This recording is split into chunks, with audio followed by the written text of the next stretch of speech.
그래서 생강하시는 분들께서 계속 막 심토가래 하시려고 하고 석회 뿌리시려고 하고 계속 연작 피해 줄이시려고 밭 이렇게 돌아다니시면서 윤작하시려고 하시는 거 같은데, 어쨌건 pH가 낮으면은 노랑병이 잘 오게 된다. 생강 같은 경우는 청근성 뿌리작물이죠. 실제로 뭐 뿌리 사진을 보시면은 왼쪽 왼쪽 같은 경우는 야라사이 이제 폴리인산을 사용해 가지고 뿌리 발달이 조금 잘 된 케이스이긴 한데, 오른쪽 보시면은 실제로 뿌리 근권부가 굉장히 빈약합니다. 이거는 생강 자체의 작물적인 특성에 기인한 건데요.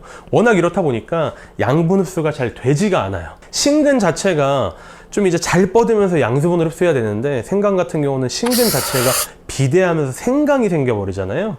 그렇기 때문에 청근성 작물이게 되고, 그렇기 때문에 당연히 수분과 양분을 흡수할 수 있는 신근들의 발달이 빈약하니까 양분 흡수도가 굉장히 저하되게 된다는 거죠. 지상부 세균만 크게 발달하는 웃자람 현상까지 일어날 수 있기 때문에 웃거름으로 반드시 적어도 1차 웃거름, 최소한 1차 웃거름, 많게는 1차, 2차 웃거름, 그러니까 1차 웃거름 정도만 신경 쓰셔도 될 것 같아요. 밑거름을 잘 신경을 쓰셨다면 1차 웃거름은 인산질 공급이 반드시 필요하다. 생강 자체 뿌리가 워낙 빈약하니까. 근데 지금 문제는 관행적으로 뿌리는 비료, 아까 제가 웃거름 3번 하시는 분도 있고 8번까지 하시는 분도 있다고 했지만, 저는 생강 쪽에 인산질을 추가적으로 웃거름 하시는 분들을 보긴 봤는데 많이 보진 못했었던 것 같아요. 요거 같은 경우는 모든 작물들이 마찬가지죠. 모든 작물들을 밑거름으로 하실 때는 인산이 포함된 복합비료 형태를 공급을 하시고, 웃거름부터는 대부분이 이제 NK를 공급을 하시는 이 농법 자체가 생강 쪽에는 더더욱 맞지 않다라고 다시 말씀을 드리고요. 그렇기 때문에 1차 웃거름은 반드시 인산을 공급하시는 게 좋을 것 같고, 근데 아까 용성인비 말씀드렸던 거 기억날 거예요. 용성인비 쪽에 제가 수산화이온을 말씀을 드리긴 했는데, 두 번째로 또 말씀을 드려야 되는 게, 용성인비의 수산화이온뿐만 아니라 용성인비 자체의 불용화에 대해서도 우리가 얘기를 해봐야 될 것 같습니다. 이거는 얘기가 너무 길어지니까 그냥 결론부터 말씀드리면, 이제 우리가 일반적으로 사용하는 인산질 비료는 토양 안에서 정인산으로 분해가 되고, 이 정인산 같은 경우는 토양 알갱이랑 흡착되는 게 아니라 다른 양이온들이랑 너무나 많이 불용화가 되고 토양 내 이동성이 떨어진다. 그렇기 때문에 우리가 1차 웃거름으로 일반적인 인산질 비료를 공급을 하긴 해야 되지만, 공급을 하는 게 맞습니다. 그 사진으로 보시면은. 하지만 공급을 했을 때 충분한 효과를 얻기는 어렵다. 이거를 극복하기 위해서 필요한 물질이 바로 폴리인산이라는 거죠. 폴리인산도 결론적으로 말씀드리면 토양 안에서 불용화도 되지 않고 토양 내 이동성이 굉장히 좋기 때문에 생강의 인산을 100% 가까이 공급할 수 있는 굉장히 좋은 형태의 인산이고요. 이런 폴리인산이 포함된 복합비료, 인산만 주지 마세요. 이 시기에 질소랑 칼륨, 칼슘, 황, 미량요소 모두 다 필요하니까 폴리인산이 포함된 형태의 복합비료를 반드시 공급하기를 추천을 드리도록 하겠습니다. 그리고 관주 설비가 특히나 있는 경우에는 있으신 분들 있더라고요. 생강에 관주 재배를 하시는 분들이 드문드문 있으시고 계속 생겨나는 것 같더라고요. 그래서 관주로 컨트롤 하실 수 있는 분들 같은 경우는 아예 야라에서 나온 슈퍼 FK30이라는 제품이 있는데요. 이제 폴리인산이 100% 들어가 있는 제품입니다. 그런 제품을 한번 적용해 보시는 걸 적극적으로 권장드립니다. 이제 pH 부분에 대해서 말씀드려야 될 것 같습니다. pH는 모든 작물들이 굉장히 중요하죠. 모든 작물들이 이 pH 범위에 따라 생육이 굉장히 드라마틱하게 차이가 나기 때문에 굉장히 중요한데요. 생강 같은 경우는 더 중요할 수도 있을 것 같아요. 왜냐하면 pH가 낮아지게 되면은 노랑병이 굉장히 쉽게 오게 됩니다. 그래서 생강하시는 분들께서 계속 막 심토가래 하시려고 하고 석회 뿌리시려고 하고 계속 연작 피해 줄이시려고 밭 이렇게 돌아다니시면서 윤작하시려고 하시는 거 같은데, 어쨌건 pH가 낮으면은 노랑병이 잘 오게 된다. 그리고 pH 자체가 양분들의 이용 효율이 달라지기 때문에 적정 pH를 맞춰주는 건 굉장히 중요하게 됩니다.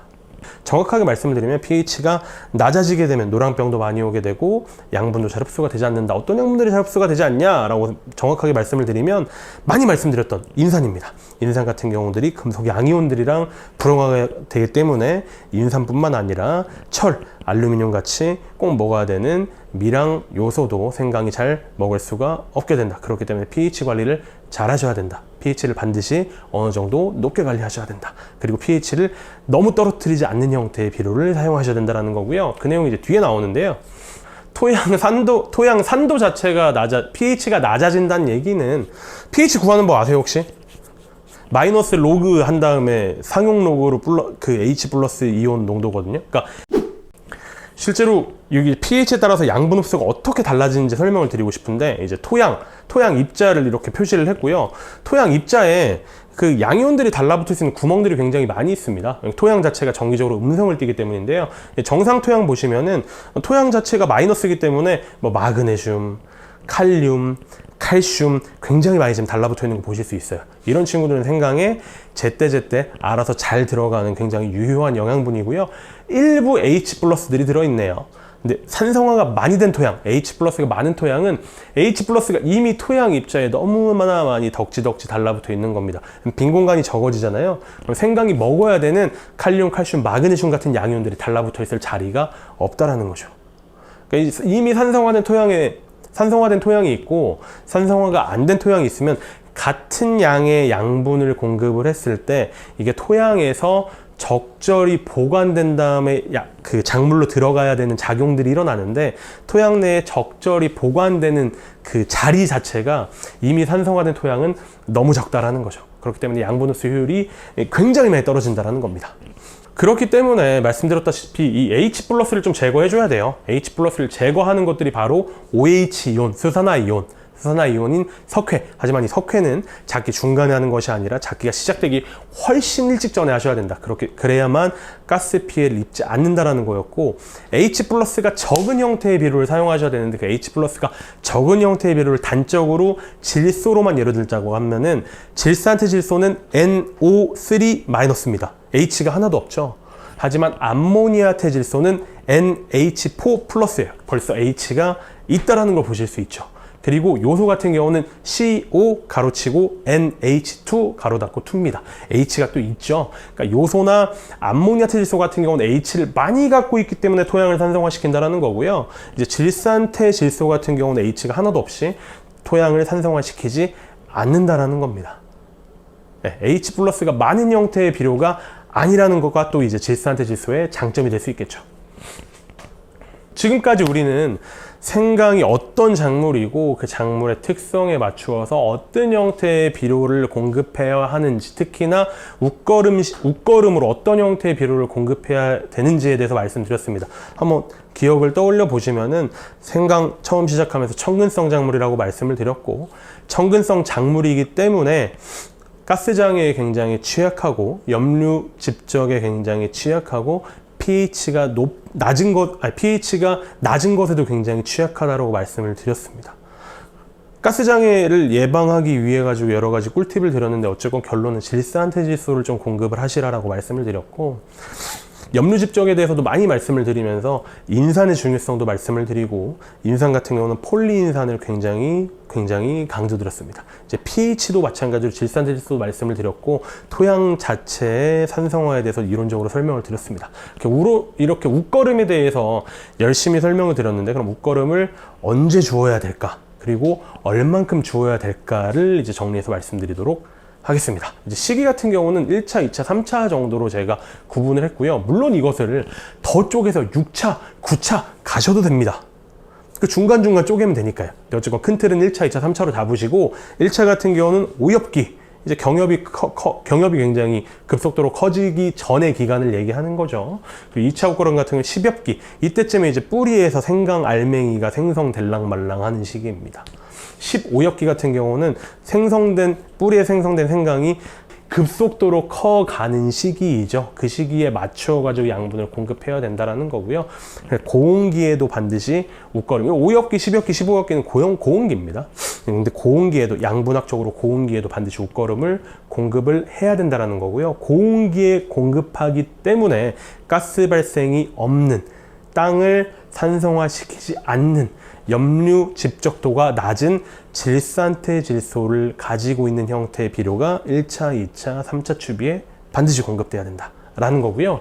시기별로 그럼 어떤 형태의 비료가 공급이 되어야 되냐? 1차, 2차, 3차 전부 다 질산테 질소는 기본 베이스로 가져가야 된다고 말씀을 드렸잖아요. 1차 같은 경우는 특히나 인산도 포함되어야 합니다.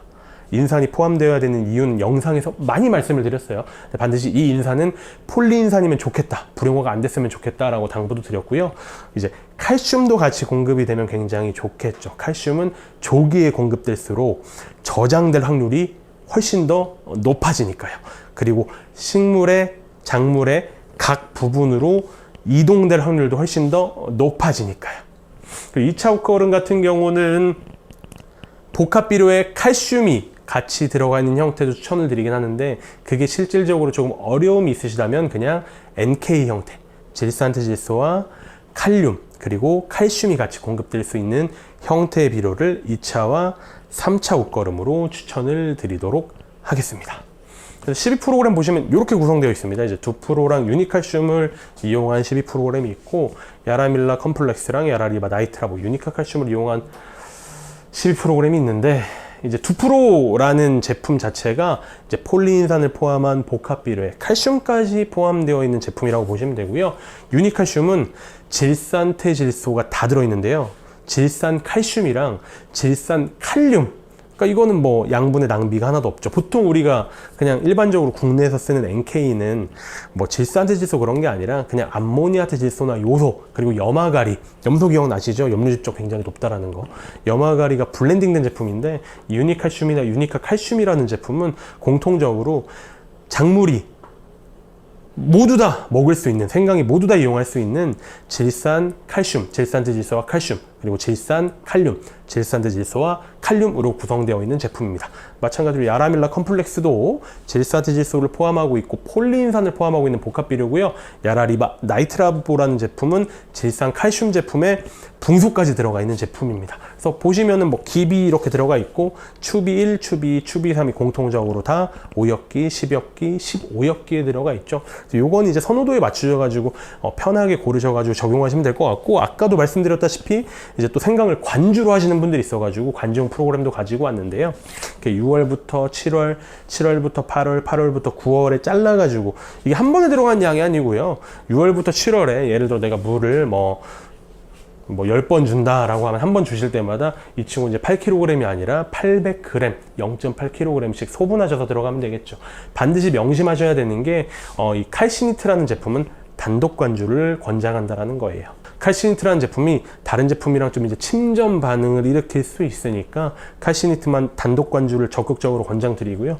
요거에 따라 그 야라테라 슈퍼 FK30이라는 제품은 제가 아까도 말씀드렸다시피 그냥 폴리인산이 아니라 폴리인산이 100% 포함되어 있는 인산 칼륨 제품입니다. 그래서 뭐 관주하시는 분들께서는 아까 전에 토경 12 프로그램보다는 이쪽으로 좀 이제 집중을 하셔가지고 적용을 하시는 것을 적극 권장드립니다. 이번 영상은 여기까지고요. 시청해 주셔서 감사합니다.